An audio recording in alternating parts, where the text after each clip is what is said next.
Hello, everyone. My name is John McDonald. You were listening to Everything is Gay, Even the Straight Stuff, Season 3. I'm a playwright here in Chicago, and I keep a little dirt under my pillow for the Dirt Man, as Carter Vale has insinuated in their newest song on Instagram. And I'm here again with my lovely, fabulous co host, Magnus, whose birthday we're still celebrating. Hi, Magnus. Hello, and what a delightful month, and what a delightful way to celebrate my birthday. It's true. It's a delightful month. You're so gay you helped invent pride. That's what I like to think. So, Oh, I wouldn't want to go around making that claim online. You don't know how people are going to react. oh, it's true. I can cut it if I need be. What I can't cut is the love that you have for the show you proposed today. I guess it's love. I hadn't actually heard of the show when you proposed Mm, it, so I had to do some research on it, which was fun. So why don't you give us an introduction to Ocean Girl, either the Cliff Notes or the big biography of it? However you think of Ocean Girl, I'd love to give you the floor, or the ocean floor, as it were, the Great Barrier Reef of knowledge. well, I'll do my best. So, to give a brief overview, Ocean Girl is a 90s live action ecological high sci-fi adventure. There's elements of comedy and lightheartedness sprinkled throughout it, but it's very much a character driven narrative. um, we're introduced to a mysterious young woman called Neri, who lives on an island out in the middle of the ocean, with her only companion and friend being a large whale that happens to live near the island that she regularly goes diving and swimming with. And she and the whale share a very special, unique bond where they can understand each other. Now, Neri doesn't realize this, but actually, conveniently nearby is a large underwater research base where a bunch of Australians have set up home, basically. And of these Australians that live there is a research scientist and her two young teenage sons, um, the Bates brothers, Jason and Brett. And basically, through a series of coincidences, Jason and Brett discover Neri whilst they're out on the water one day, and the three of them strike up an unlikely but solid friendship, which gradually just develops over time and such. Um, as you can imagine through the show, we start to discover who Neri is, her secrets, why she's on the island, and how that relates to various other things. There's a lot of themes of um, ecological science fiction running through this. Um, there are bad guys. You wouldn't be able to have an adventure show if there wasn't. Um, and yeah, I think that's a good way to sum it up without going into too many details at the moment, because this is a show Yeah, that I really do recommend people go and check out themselves. I don't want to spoil any of the secrets of it. yeah, Um, that's fair. I was I was introduced to this show by my partner, who apparently, so he's from Cyprus, and apparently a lot of the TV they get out there isn't necessarily from the States. It was instead from Australia. So they were raised on a lot of Australian kids shows from the 90s. I actually have some idea of where this kind of lands in the syndicated Australian catalog, because as a kid in the US that didn't have all the TV channels, I actually got a lot of Australian kids programming on Mm. like ABC Family because they bought stuff that was relatively cheap, stuff no one's ever heard of. But like I have one show that I specifically remember that is so rare it doesn't even have a Wikipedia entry, and I can't remember the name of it, the exact name of it, so I have a hard time finding it. Um, but I have an idea of where this kind of lands based on both the show itself, Ocean Girl, or Ocean Odyssey. By the way, if you watched it in the UK, it was called Ocean Odyssey instead of Ocean Girl. Mm. The first thing, though, before we go any farther, I would love to talk about the fact that this show loved its acronyms. The underwater base that the ecological family and like the people that worked for them lived in was called Orca. And Orca stands for Oceanic Research Center of Australia. And it's so wonderfully on the nose. But that's not Mm. the best acronym in the show. The best acronym in the show for me was the Nina Landis character. She played a computer, I think it was a computer called Helen. I saw it and I just thought it was the most delightful, weird acronym that I'd ever heard. I have to find it. I'm scrolling to find it. I'll cut this if it's this show had so many acronyms. The acronyms of the villains are called UBRI and then Praxis.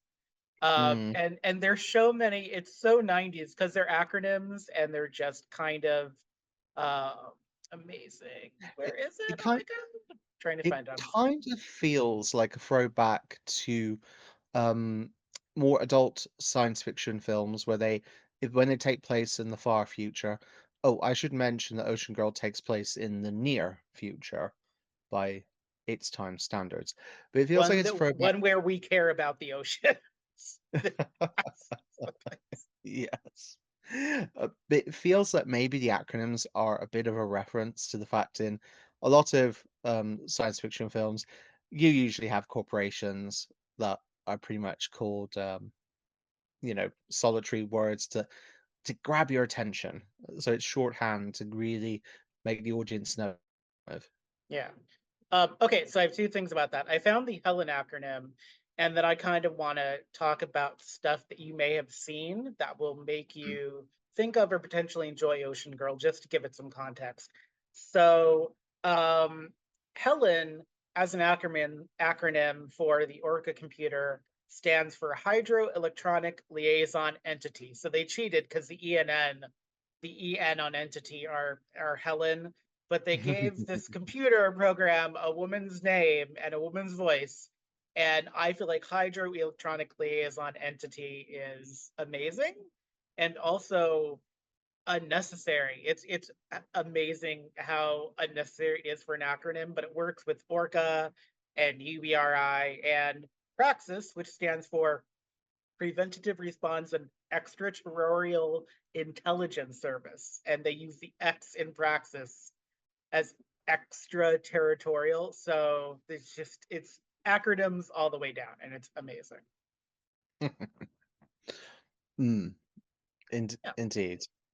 Um, so you were mentioning about you were going to mention a few things to sort of show our audience why yeah. I'd personally recommend this. Now I will say one of them will make you a little unhappy with me, but it'll work in Okay. context. So you be my Okay. audience. So Mm, for uh, kids of a certain age, 90s kids, if you will, mm, kind of the first thing I'm going to give you is from 91, the kids TV remake of Land of the Lost. So when you mm, think about Neri, yeah. When you think about Neri, you have to think about the Lost in Time San Franciscan cave woman Krista from the Land of the Lost reboot from 91 and 92. And that kind of gives you that sci-fi but very 90s moment. So that's kind of the first one. The next one for people that love the ecology, you could if you liked Sequest and Sequest DSV. DSV also took place on kind of this underwater research vessel. It had a smart aleck kid. Um, it also, instead of orcas, they had dolphins, like they were still doing a flipper thing. But that's from mm, 93, and that lasted 3 seasons. So Sequest DSV is very close, which is maybe why I don't remember seeing Ocean Girl, was because Sequest to DSV would have taken all that energy from me. Because I don't remember this on the Disney Channel, but apparently it played. It was very famous on the Disney Channel. mm. But so Sequest was in 93, and then 94 would have been Ocean Girl. Um, I when you talk to me about doing this, I always think of my favorite kids Australian show, the one that I could find, which was Mirror Mirror, which I always think of Mm. as the kids' version of Sliders. Um, and that was in '95. So Mm, it would have been Ocean Girl and then Mirror Mirror. And mm, then about the time that about the fourth season was happening is when in America we got the first season of Stargate SG-1, and there's a lot of Stargate that shares with that final season. mm, Some very specific themes and very specific iconography. And so, really, there's this kind of fantastical but approachable sci fi element um, to this work that we'll see again in the showrunner's future series. mm, But if you were kind of a '90s kid that was comfortable with sci-fi, that was looking for a strong female character in a lot of ways, I feel like Ocean Girl, which is apparently so well loved that there was a Vice article done about it in 2015. Um, mm, yeah, so Ocean Girl really does fit into that kind of Sequest, Land of Lost, Stargate mold, very sci-fi but with a point. I mm, really like that this show went the ecology route because even Sequest kind of let up on that after a while. They started going a Babylon 5 way, but really most of Ocean Girl is about ecology and awareness of what happens in our oceans. It's part of Neri's tragic backstory, TM. So yes. Mm, indeed. Just trying to. It's really difficult to find a way to discuss some points without doing too many spoilers because yeah, it's really like the story, the mystery narrative that runs through the show uh, is very well done. It harkens back to a lot of other Australian mystery shows that were being done at the time, to sort of really capture people's attention. You mentioned about Mirror Mirror. Um, I think some equivalent things were Spellbinders as well, um, and such. Oh, and I forget which one. I think it was the younger brother in this. The actor that played the younger brother, Brett, he yeah, went on to do a another high fantasy kids show after this, he um, did. Yeah, which it went was Thunderstone, I believe. that's it, and that one Yeah, again was had an ecology bend to it, but had a solid mystery vein going for it. yeah. Um, Actually, both of the brothers have done some. So, Marzina mm, Gadecki, who played Ocean Girl Derry, after the series ended specifically because she had turned 19 and she was ready to do new things. So she stopped acting after the show. But mm, both of the brothers have had remarkable careers. Like I was looking them up, and I was actually got upset. So the older brother, David Hofflin, who mm, played Jason. David Hoffman also played F. Scott Fitzgerald next to Christina Ricci in Z, the beginning of everything, and that's the one where Christina Ricci played Zelda Fitzgerald, and he played F. Scott Fitzgerald, and so that's a relatively high profile thing. So David is still acting. mm. Jeffrey Walker, who played Brett. By the way, I'm sorry, I don't know if you had any of this information and you want to do you want to share any of this information or Oh no, please go ahead. okay, I yeah, knew of the brothers' careers and such, but this does seem like a good point to discuss it. yeah. So please continue. So what's interesting is that Jeffrey Walker, who played the younger brother, didn't continue acting but went into directing. So Jeffrey Walker's actually his kind of biggest claim to fame is he's directed quite a few episodes of ABC shows. So he did a couple episodes of Fresh Off the Boat. He did 9 episodes of Modern Family, and I can't figure out which 9 episodes they were. But he's also done like The Artful Dodger. He did some directing on the show that the show creator created after. I believe he also did some directing on Thunderstone, which is kind of where it all fits together. Mm, Um, but yeah, so this show, not just for the ecology, but for kind of moving people's careers that really wanted to be in not just Australian, but in like mainstream TV and cinema really did happen. I was kind of shocked to find that this show like is connected to Modern Family and to Difficult People, which is the Bill Eicher show. And he even directed like 2 episodes of Bones. And so he actually directed an episode of one of my kind of favorite niche shows, Raising Hope, where this guy raises a Mm, baby that's left on his doorstep. So yeah, it was really cool to yes. see that both of the brothers really found comfort and fame in their own ways. Mm. So it's neat. I think it's personally. Well, yes, indeed. It's one of those things where when you revisit the series and then do some digging into the background, um, it, it's just one of those great little things, isn't it? When you find out about how people's careers have gone, what they've got up to, and such after the fact. Um, And yeah, Ocean, sorry, yeah, and it's a very geeky thing to say, but sorry, no, you're going that's to say. fine. Well, Ocean Girl almost didn't work. Like the showrunner talked about in the Vice article I looked at, he talked about like people kind of laughed at him when he was proposing what he wanted because it was probably one of the most ambitious pro CGI and that sort of early technology Jumanji way that we talked about in our Jumanji episode. That feels like we did it years ago, but Jonathan M. Schiff, who created this and then created a follow up show that's spiritually this show's successor in a way, um, he talked about the idea of what if we do Star Trek underwater? What if I do Orca as an underwater city? Uh, the expense of Charlie, this fiberglass whale, was really a thing. Um, Jonathan M. Schiff, people were like, no one's going to give you money to make this, bro. And then he was wrong.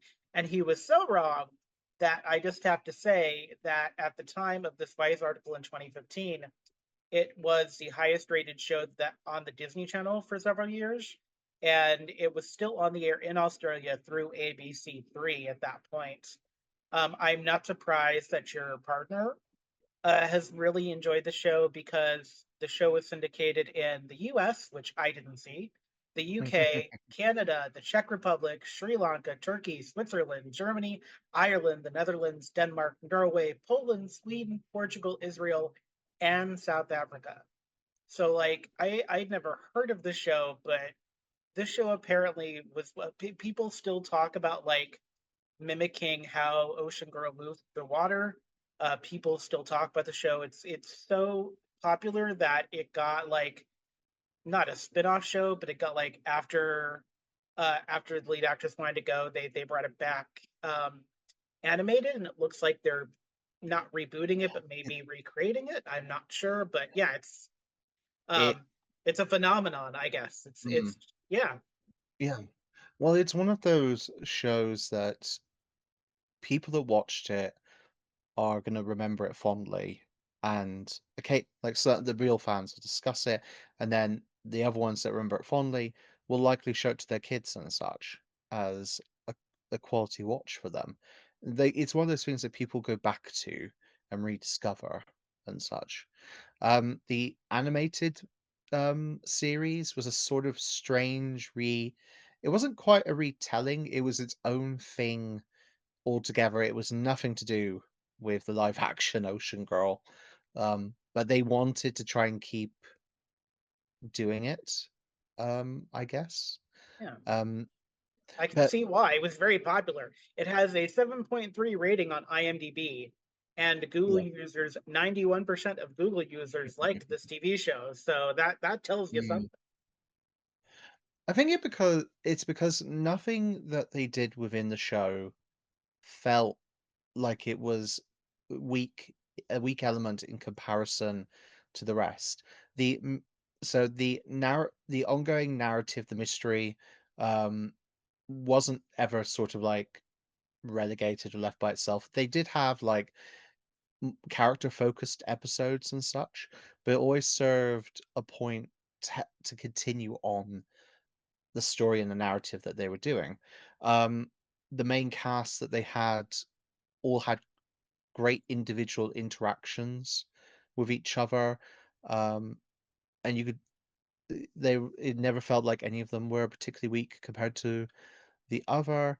Um, Even the guest stars they had, because this is one of those children's shows that um, every season or couple of seasons, the supporting cast got cycled through. So the friends that the boys had on the station, their parents left to go and work elsewhere, and so they left as well. But then they got new friends, etc. A lot of those people that guest starred in the show, from what I remember reading about, they remember their time on it fondly, and they had a real purpose being there. It didn't feel like anyone was being underutilized. Oh, good. Um, That's to the different. point. That's Sorry, go much on. different. That's much different than Star Trek, where there were several. Like I've been listening to some Star Trek Next Gen podcasts where Mm, they kind of break down the show, and there's some stuff that some of those showrunners did in Star Trek The Next Gen, which is like, whoa, that's real underutilization or character assassination of some of these. One thing I kind of love about this show, when I was looking it up, mm, people really compared the way they talked about Neri and sort of this 90s feminism vibe that she did.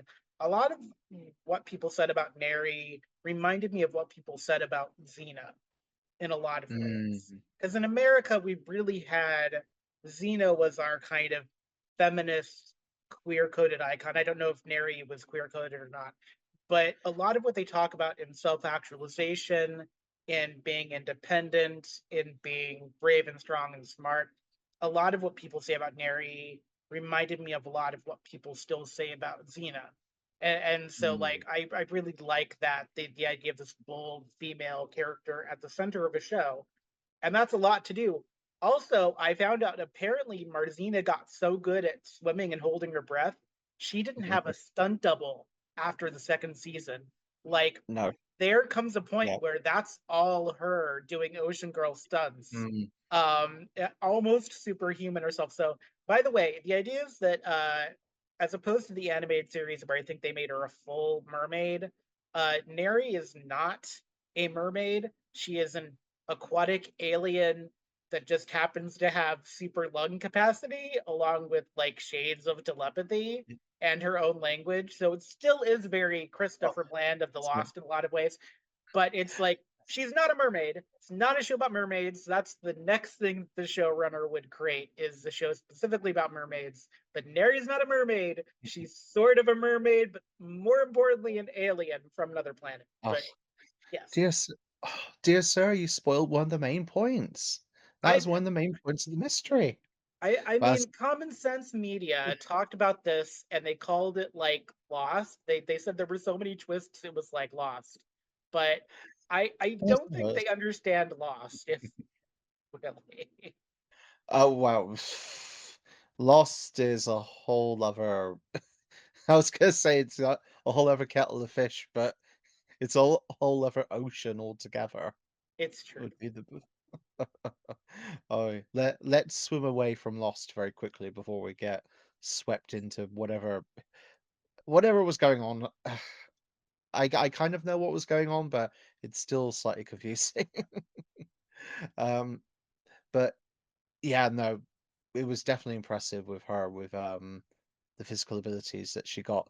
And I suppose leads on to a good point. I would say that the cinematography here was absolutely stunning.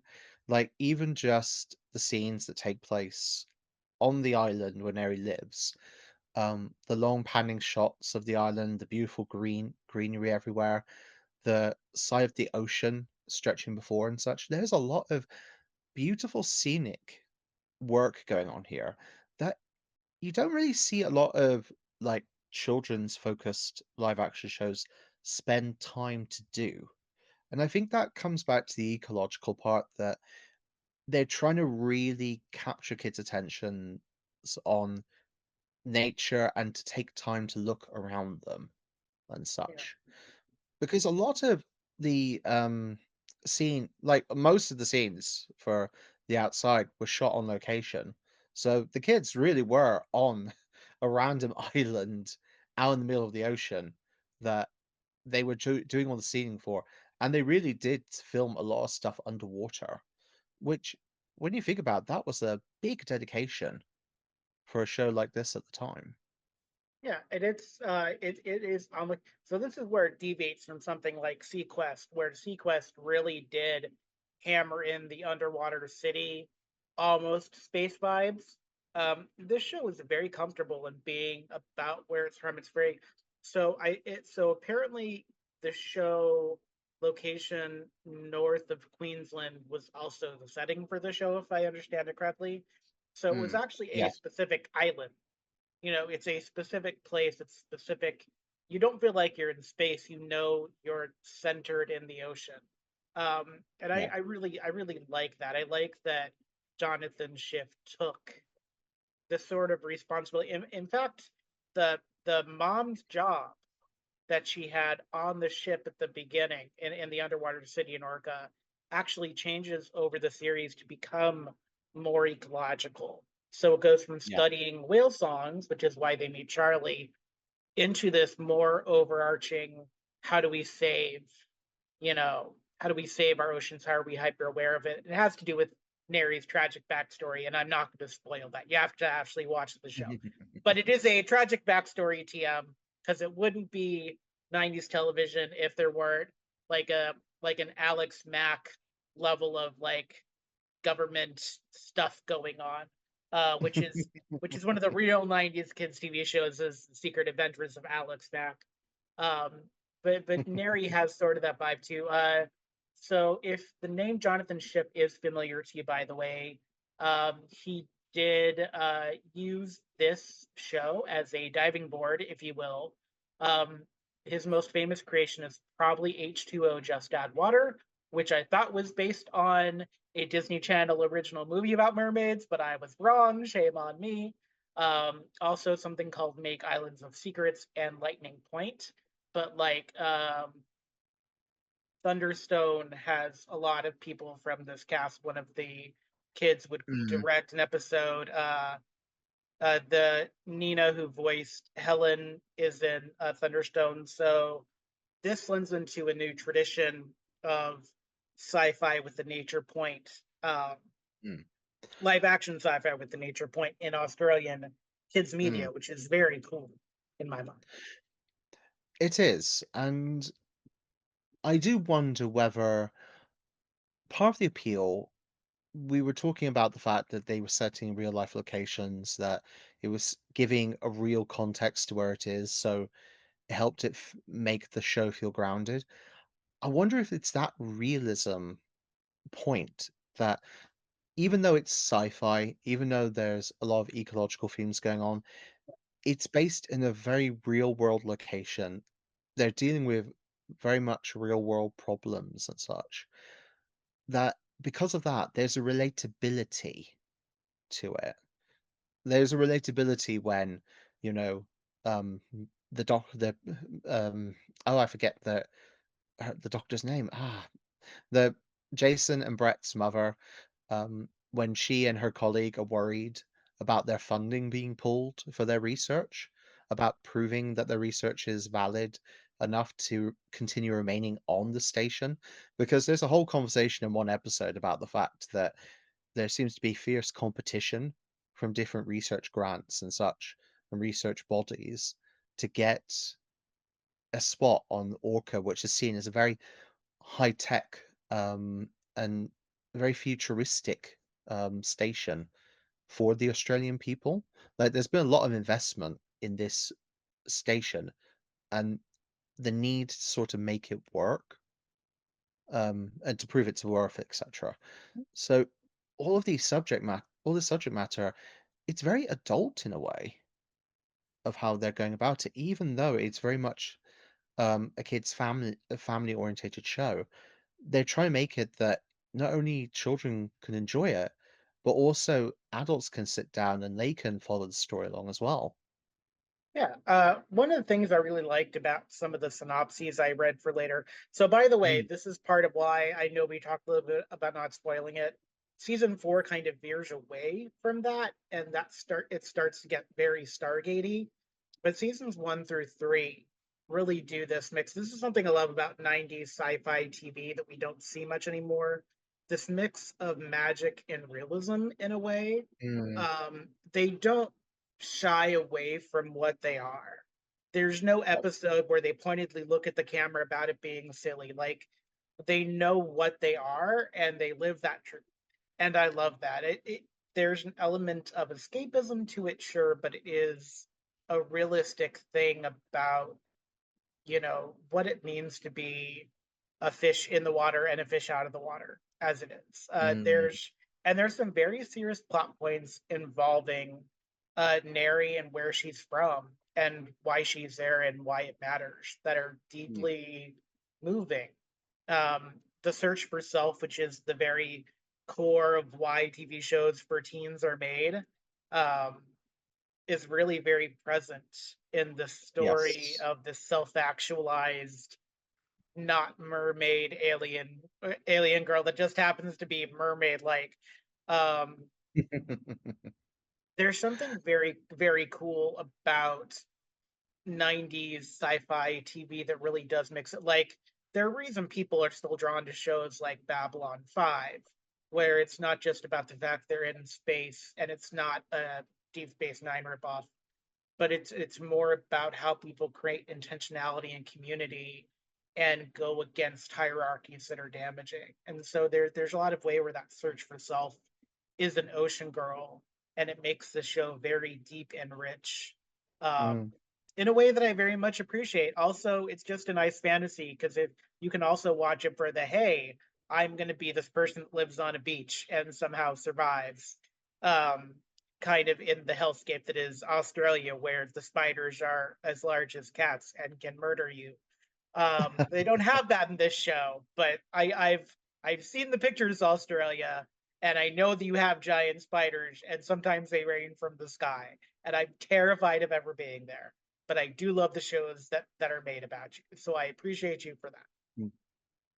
Oh, days. Do you remember a Australian kids show that I think was slightly after this? The Tribe? It was I do not, but it sounds it, it sounds fun. I'm gonna Google it it's right now. a so it's a post-apocalyptic show. Basically, a lot of the population gets wiped out by virus and such, and it focuses on various groups of young children and teenagers that have to survive in a world where they no longer have adult supervision, and shows them as they develop their own sort of different communities and societies and such. Um, you're mentioning about giant Oh yeah. spiders and things. It kind of reminded, if Ocean Girl is going from a sort of very hermit-like, serene nature sort of angle, the Tribe is going from the angle of you need to be careful about the wild dogs and the dangerous teenagers sort of thing.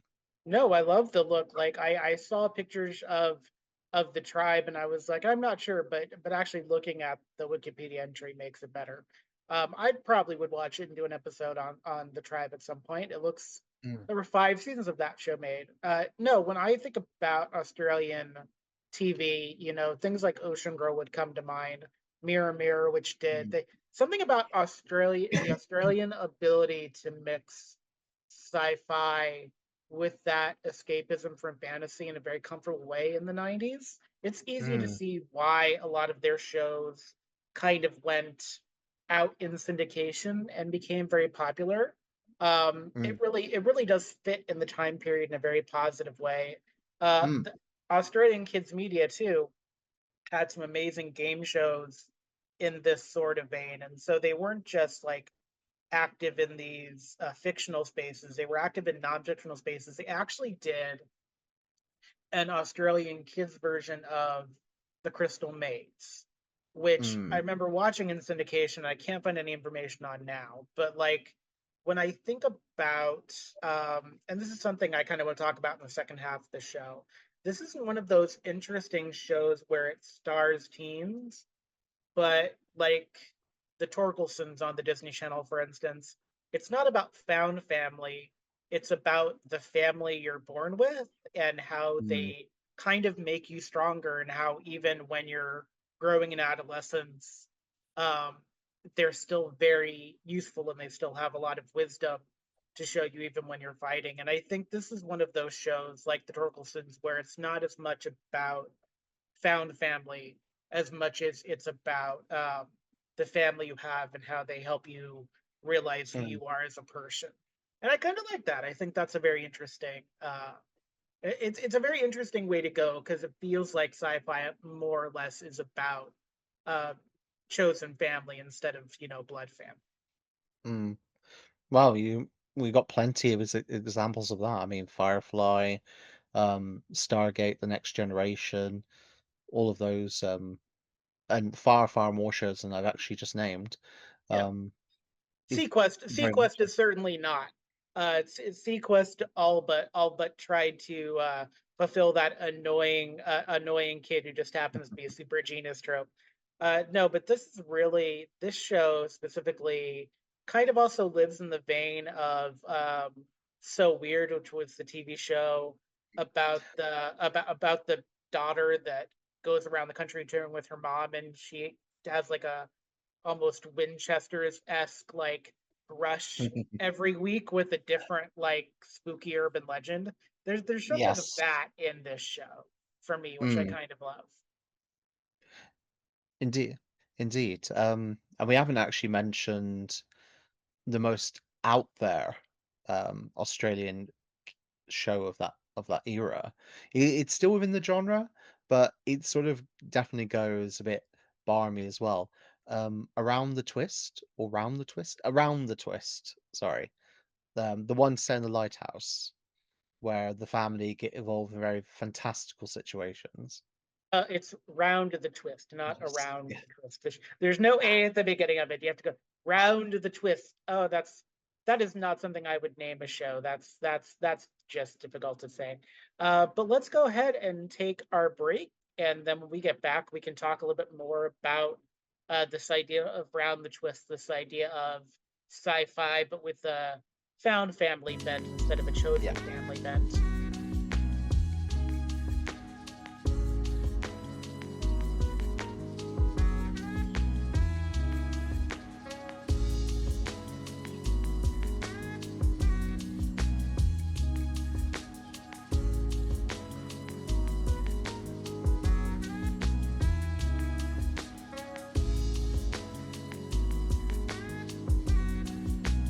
How about we start off the second half talking about, and I did find her name, so we can start there.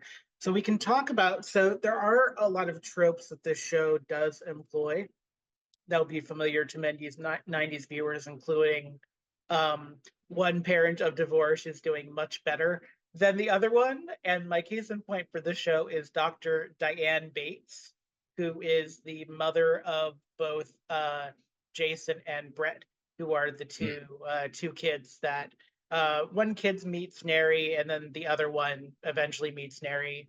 But Dr. Diane Bates is a single mom who works to wait, that's Reba.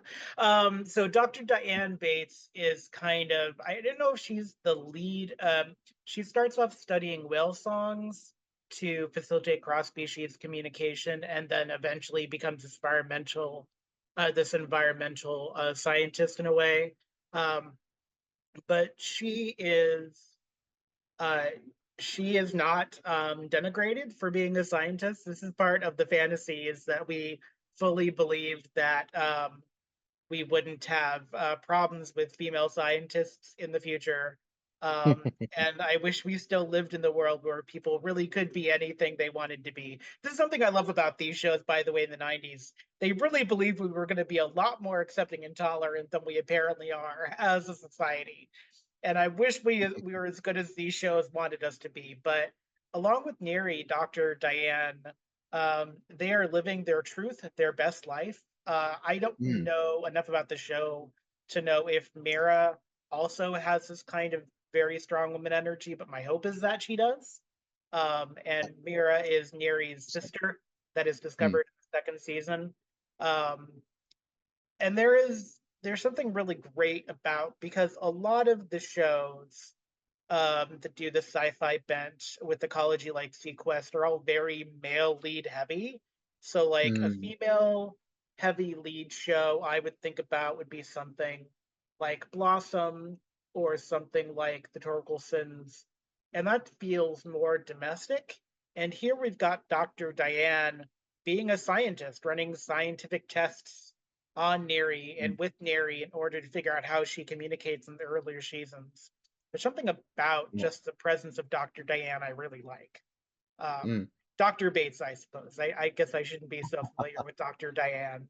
I don't like that her name has two N's in it. I don't like doing a Diane with two N's. I feel that extra N is unnecessary, but that's really the only thing I don't like about it. Uh, Um, so yes, to touch on the fantastic female leads in the show, um, they all have like very strong characters to them. They're never subservient to the males. Yes, there's male figures of authority, but you always get the feeling that, say, when Dr. Diane was dealing with the commander of Orca, it was never as a subordinate or anything because she's not his subordinate and she doesn't allow herself to be treated as a subordinate. Um, she's very much a respected equal in a sense, and that that will lead into the conversation about um, conversation and communication and respect that I'll touch upon shortly. yeah, Um, but yes, Neri, Mira, Dr. Dan, the female villain, I cannot remember the name of the minute. The supporting female friends the of the boys, none of them are seen as weak or inactive or anything like that. And I think that was partially why the show was so well remembered and such, that it yeah, never told the women that you can't do anything. They were all treated with respect. You made a comparison before with Neri and Xena. Um, as far as I remember, Neri never really had any um, lesbian overtones and such, but yes. she was a That young. that was a So, Xena, that was a Xena thing. That was all Xena. You could not avoid the lesbianism in Xena. But that's not what this show is about. So no, it isn't. But the self-assured confidence was something that Neri never lacked in.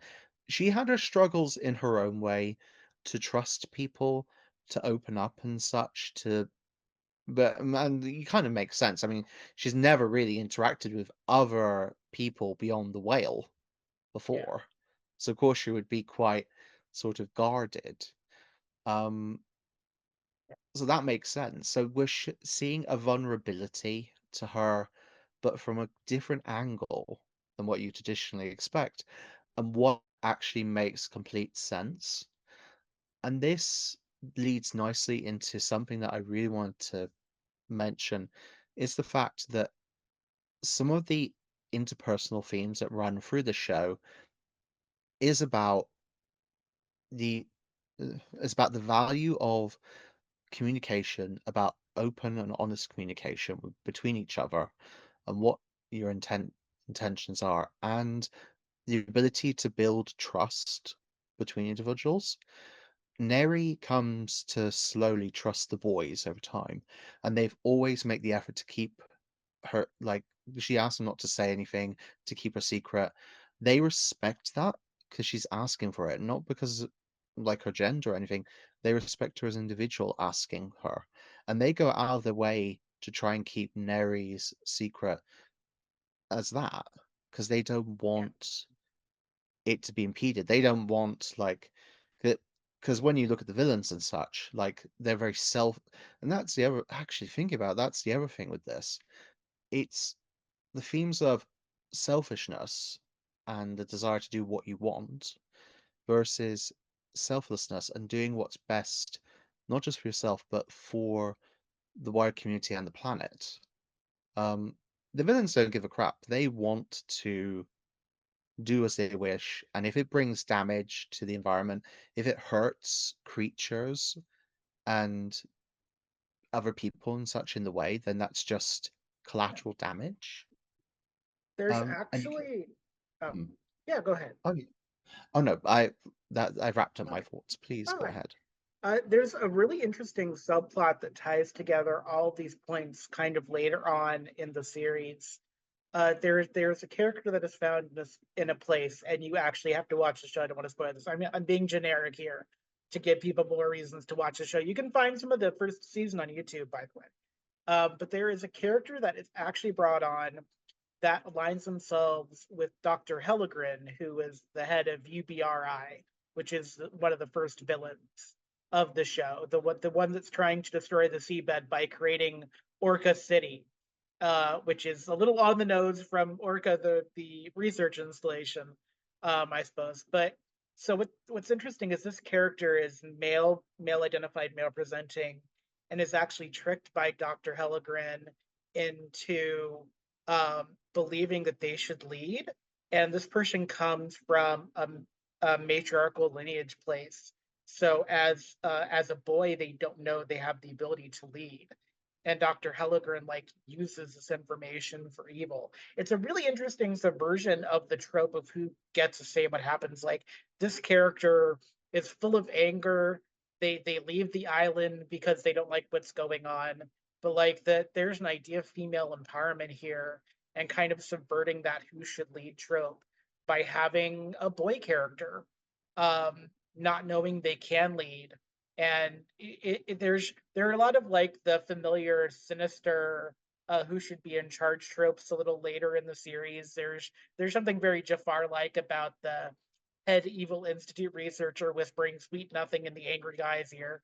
um there's a really interesting thing here just about the subversion of the trope of power, um and both Neri and Mira get chances to have power and decide to go their own path because there's this bigger context for who they are. um, and it's really cool seeing that kind of gender ideology, gender politics, gender play happening here. That was something I loved about the '90s, by the way.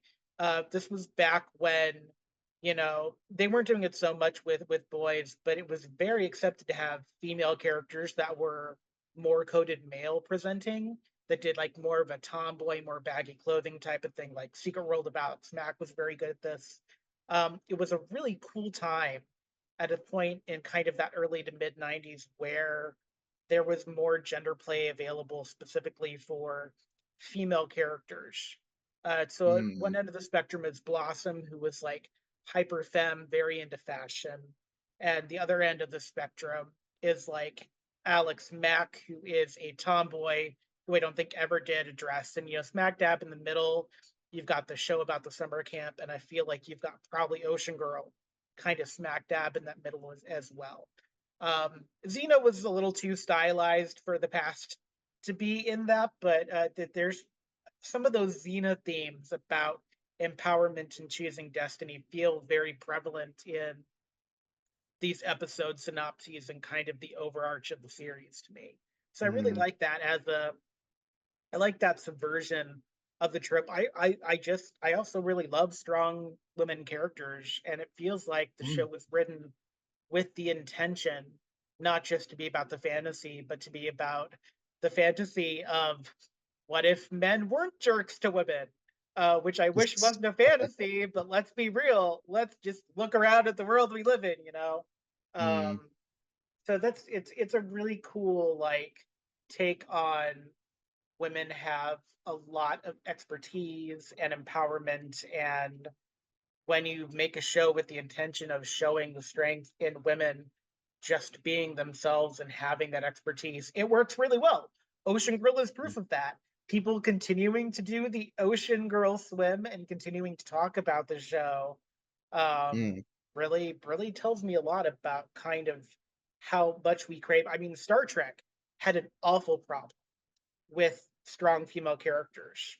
Um, like the showrunners of Next Gen and Deep Space Nine didn't only have an issue with queer characters, they had an issue with, I think, strong female characters, which is why it took until Voyager to get Captain Janeway.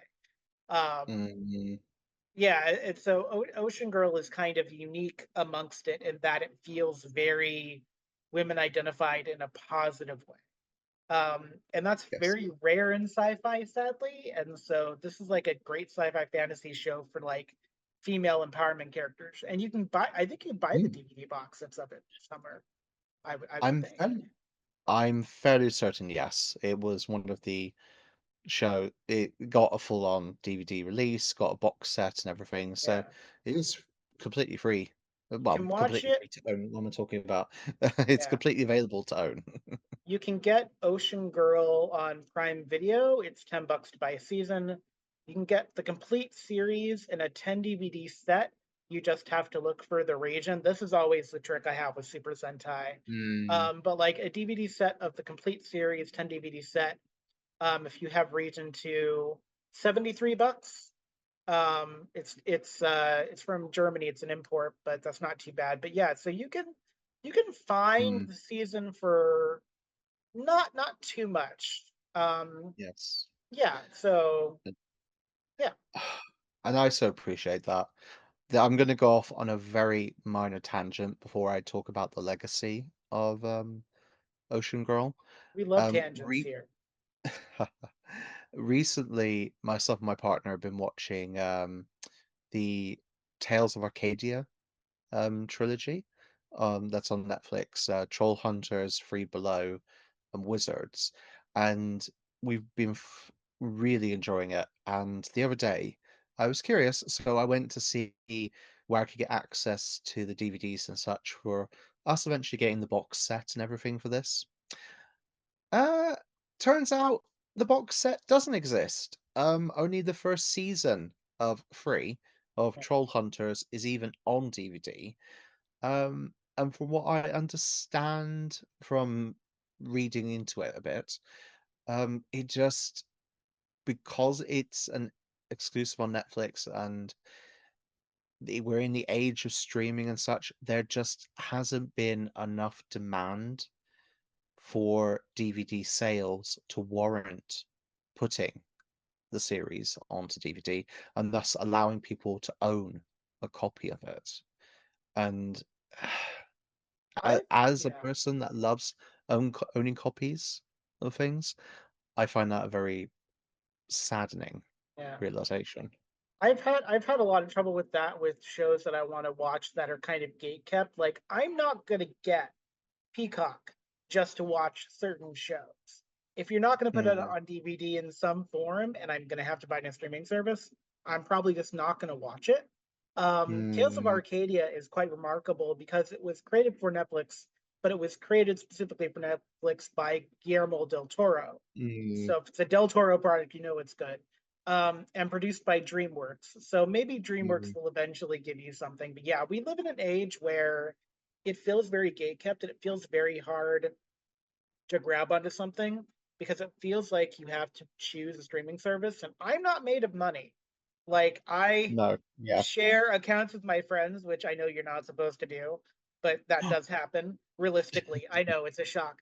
But like, so I traded with one of my friends, like, they have my Paramount Plus and I have their Shutter login, but I'm eventually going to add Screenbox because I really like horror films, and Screenbox kind of fills in some of the blank Shutter doesn't have.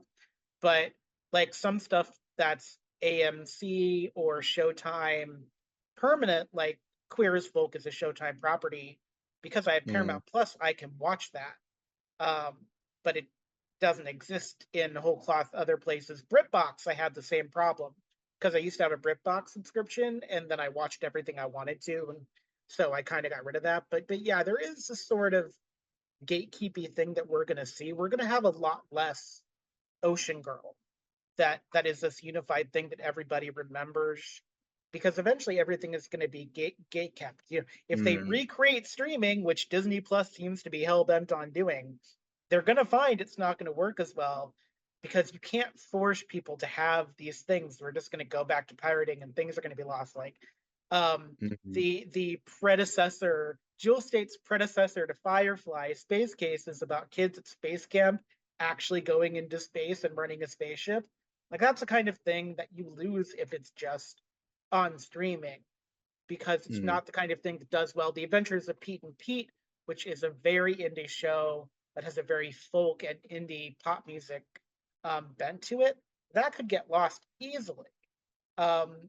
Which is something that cable TV had going for it, is that some new networks like ABC Family buy certain things that then you see and you remember, but streaming services are so hell bent on, what's going to be the next mega big thing, but Ugh, they forget the yeah. idea of discovery.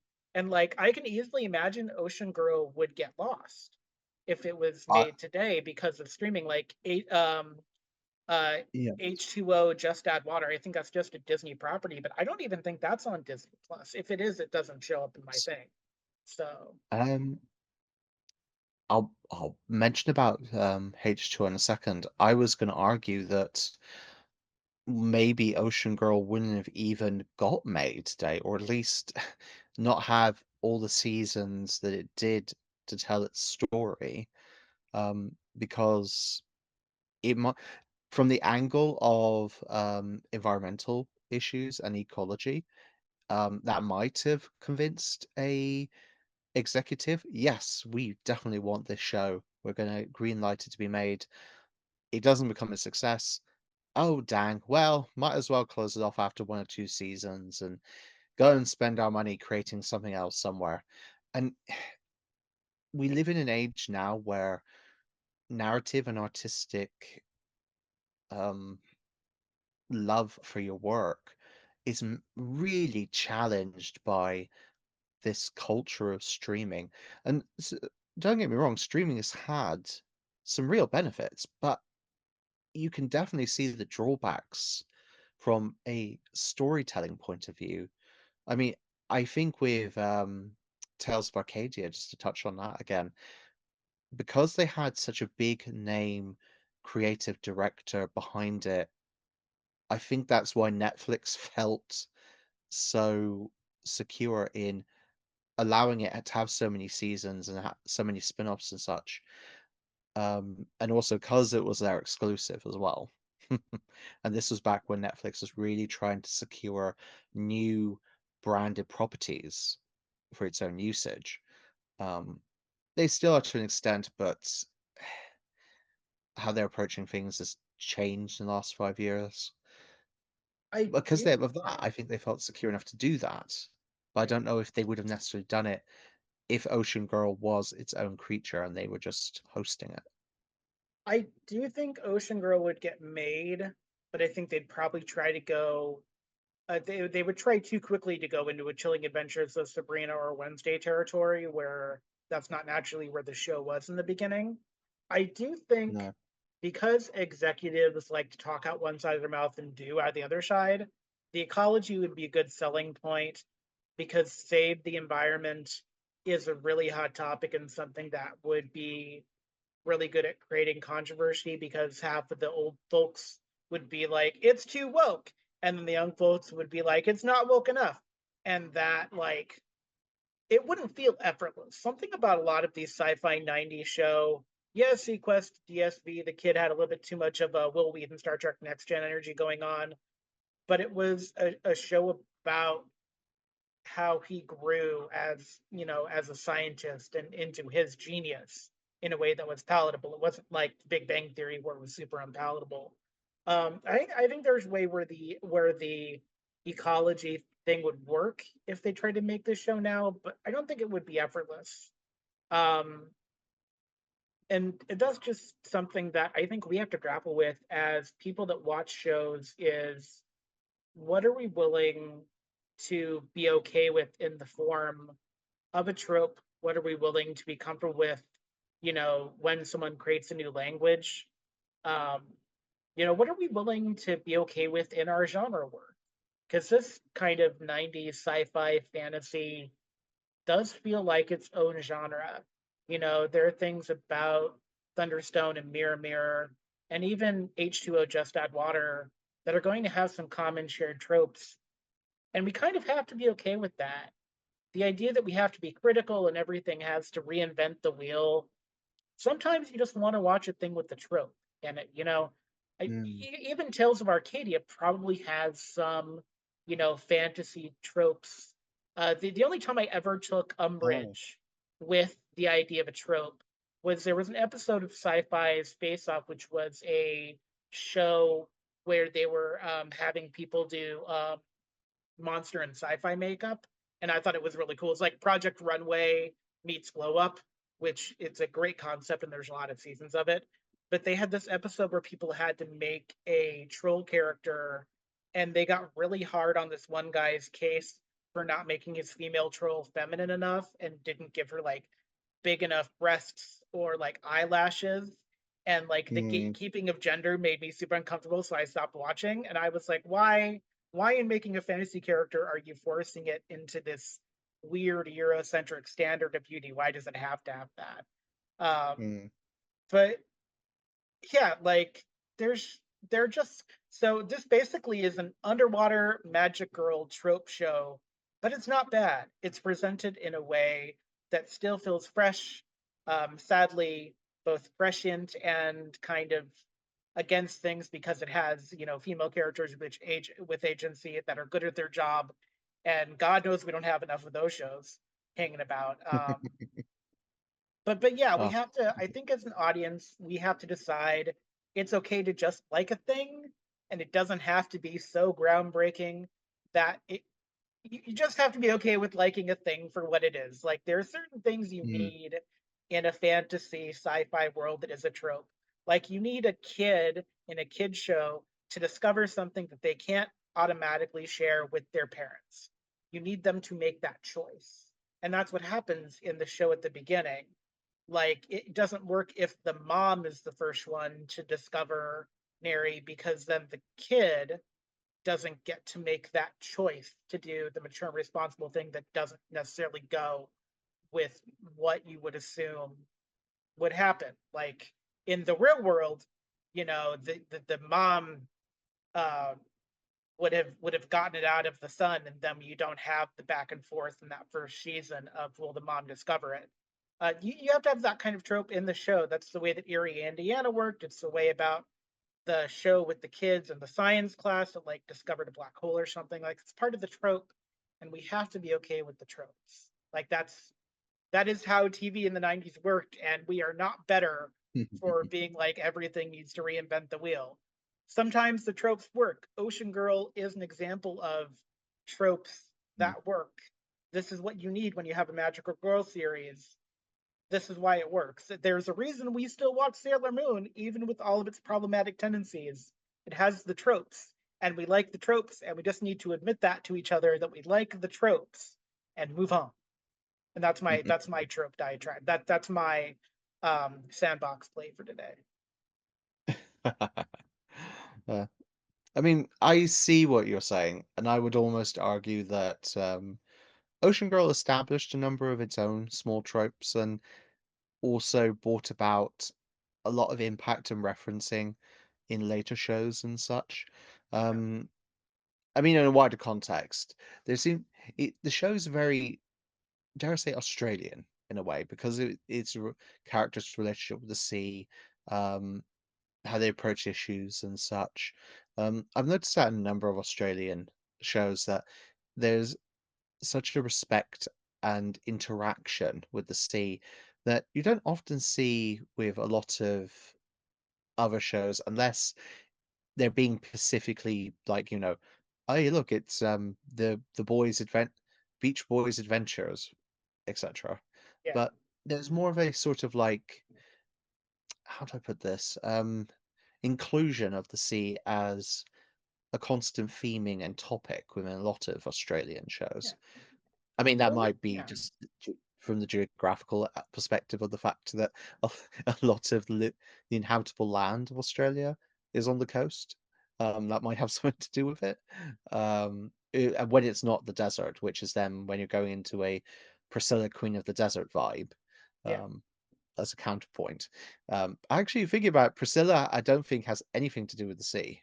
So you know what? It's the Ocean Girl and Priscilla, Queen of the Desert are the natural two opposite ends of the spectrum for I would Australian agree with that. shows. Priscilla is a very like there's danger in Ocean Girl, but Priscilla Queen of the Desert is really predicated on the danger of who they are and where they're going as they travel further into the wilderness. Um, I also think Ocean Girl is a series. I think it's easier to make a series about the ocean in Australia because more people live there. But like when I Mm, think about American sci-fi, I even think about when they produce Power Ranger shows based on Sentai, unless it's a Sentai series that's heavy with water themes, you don't really see that much in the American version of Power Rangers. Um, mm, like it's just not mm, something you see a lot of. I mean, there's the Aquatar Rangers, mm, but yeah, it's mostly not very like Sequest DSV is probably the only American um, water themed sci-fi show that I can think of off the top of my head. It's just maybe our country's too big for water themed shows. I don't know. I guess Charmed because it took place in San Francisco, but I don't think they ever went to the beach in Charmed. Even Buffy went to the uh, beach once. I mean, not to go too far into it, but they had a mermaid two-part episode in Charmed. They had several episodes down at the docks and things. They did feature water to a degree, but it was always just an element, so to speak, rather than an actual consistent theming. Um, I think that things like Siren and such, the Wild Mermaid TV show, I think that is more in line with this. Although, again, Siren is a completely different beast altogether. Um, whereas Yeah, with Ocean Girl, I'm more thinking like, I mean, its direct spiritual successors were the other shows that you've touched upon that were made by the same production company. I think it was about 10 years or so after the conclusion of Ocean Girl, they did H2O, Just Add Water, which was about three mermaids and their subsequent adventures on land and such. And the whole fish out of water sort of theming there. But that followed like a strong female-led cast. yeah, So there was a lot of theming from Ocean Girl that carried through to H2O. And then a spin-off sequel to that was Mako Island of Secrets, which again was about mermaids, only this time they did throw in a couple of young mermen as well, just to add some sort of like yeah, balance and such. But the theming about gender followed through to that as well. It was a bit more pronounced within Mako with between the mermaids and the mermen because there was an age-old feud between the two mer genders, um, which was an interesting thing to see. yeah, Um, and so if you look for spiritual successors, you've got those shows. But then I think it did have an impact on general narrative storytelling for a lot of dramatic Australian kid shows after the fact. I would need to do an in-depth analysis to see exactly where the impact was seen and such, but I think you just subtly see it through just what came afterwards. yeah.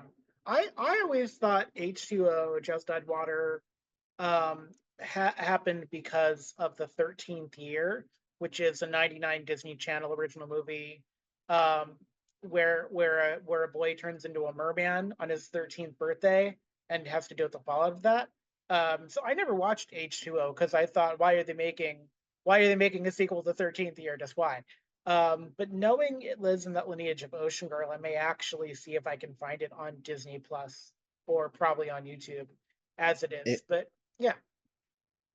it was definitely on Netflix because Netflix was making a big song and dance about showing it at one point, so it's on there. Oh, I don't know.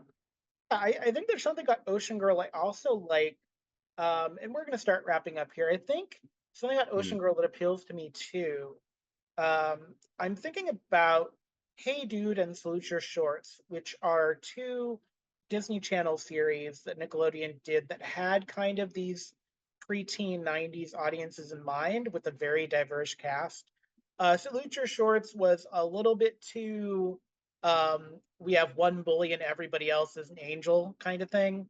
But there's something very like Clarissa explains it all, Salute Your Shorts, about how diverse those female characters were and how they were allowed to express. I think specifically Salute Your Shorts because they had an environmentalist hippie character who was like a 12-year-old fully actualized hippie, and she shared a bunk with like a proto glamazon girl that was really into fashion, and then like a tomboy character who only wanted to play basketball. That was her one feature, and also she was the African American character on the show, which is not great, mind you. Um, but this idea of diversity in female character was something that happened a lot in the 90s. They didn't often play love interests. That was one kind of downfall of Topanga on Boy Meets World, is that she went from being this fully actualized proto Earth Mother character into being Corey's girlfriend when they did their time jump. So it's something interesting of the 90s. Like, if you start to think about it, you do have these really wonderful, even if the show isn't centered around them, like even if they're not fully realized, these kind of preteen, teenage characters um, that have these traits as female presenting. That's really cool. So if you like Salute Your Shorts, you're probably like Ocean Girl, even though Salute Your Shorts is not set in the water. Um, but it's very cool to kind of discover Ocean Girl and get to watch some of it on YouTube. And I think for the last few minutes of today's episode, I want to shut up and let you talk about Ocean Girl and opine about it. You've got a few minutes to opine before I'll start playing you out like we're at the Oscars or something like that. Ah, thank you very much, sir. I think just overall, I really do recommend that that you give this show at least a try the once. There's nothing quite like it that I've seen previously. Um, it just this mixture of themes of the story itself and everything. It's in one sense very straightforward. In another sense, the plot can be end up quite complex at the same time. So there's definitely layers to the show as you're watching it unfold. Um, Neri as an actress, her I forget her actress's name. I feel terrible at the last hurdle forgetting it, but she is such a magnetic personality, and she pretty much commands the scene when she comes on. You can't help but be engaged with her. At the same time, though, the rest of the main cast and supporting cast do an absolutely marvelous job. It wouldn't be Ocean Girl if it wasn't for all of them coming together and making something that, even though it was released decades ago now, still has a timeless quality to it. Um, Even like the technology, which is now a bit dated, it kind of feels like it's perfect for that era and for that story. So it doesn't take you out of the immersion watching it and watching what technology and such they're using at the time. It perfectly fits the tale they're telling.